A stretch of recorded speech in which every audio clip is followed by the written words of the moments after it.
Browns getting ready for the Buccaneers Mary Kay on Sunday in Tampa, back on the road. And we heard from Tyrod Taylor today for the first time since the Browns made the switch to Baker Mayfield as their starting quarterback. Tyrod Taylor didn't go so far as to say that he has requested a trade, but I've got to imagine if an opportunity came along, he wouldn't mind it.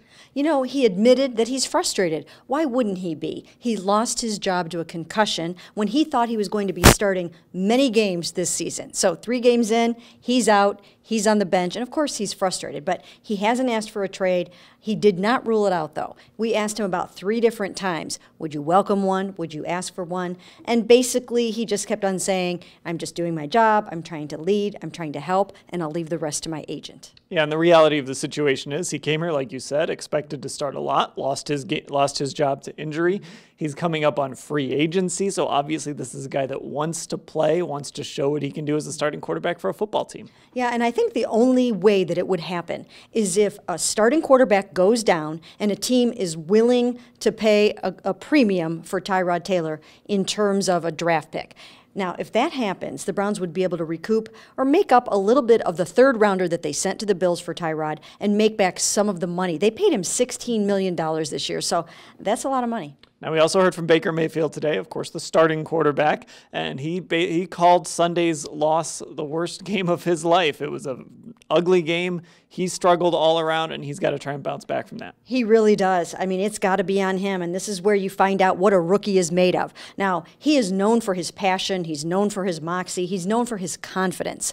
And, they've really got to put him in positions, too, to be successful this week. They can't let him start to chip away at his own confidence. He's got to have some success, and I think he has to have it early on. So if I were them, I would run the ball a lot. I would give him a nice, shorter passing game, some good check downs that he actually will take. But I think part of the problem is that he just doesn't have a lot of weapons right now, and I do think it will be difficult to keep pace with a team that's scoring a lot of points right now. Well, he is going to have a new weapon most likely on Sunday, and that is Brashad Perryman. He was on the field practicing today, so we don't know what Perryman can bring. Obviously, this is a guy that has been with 2 teams already this season alone, has had some drop issues. He is fast, though, and he is a guy that at least has played receiver in the NFL to some degree, has had a little bit of success, not a ton, obviously, not lived up to that first-round draft status, but maybe he can help at least a little. Yeah, I mean, you would hope so, because they really need all the help that they can get. But if the Ravens gave up on him, and then the Washington Redskins cut him 4 days after they signed him, you have to wonder how much he can contribute and what he can do for this football team. They might just have to hope that Damian Ratley, who had a pretty nice game after missing that very difficult catch off the flea flicker on the first one, you just have to hope that he's ready for more. And Antonio Callaway is someone that they really, really need to step up. And as I wrote this week, Jarvis Landry has got to be the leader of this whole crew. And Damari Scott up from the practice squad as well.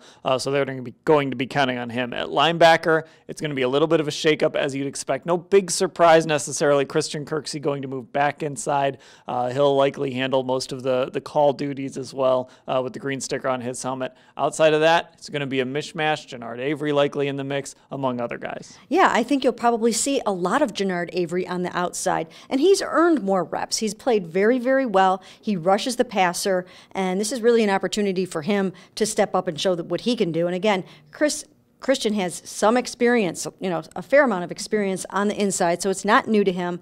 But the loss of Joe Schobert for sure is significant.